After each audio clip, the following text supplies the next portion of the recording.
el barco que ven aquí, que ven ahí en su...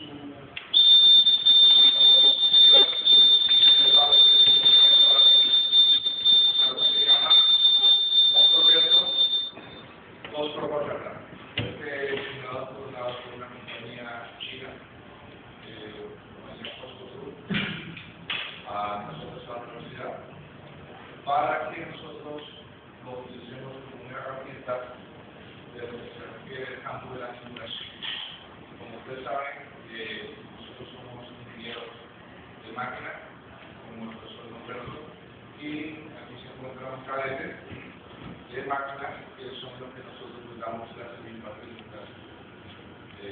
La palabra de la teoría profesional somos los de máquinas,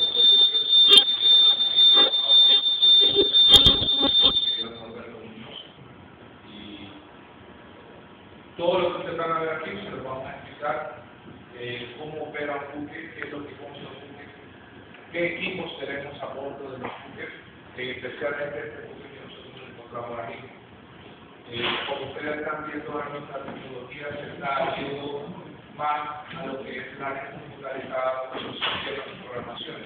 Bueno, nosotros no nos podemos quedar atrás.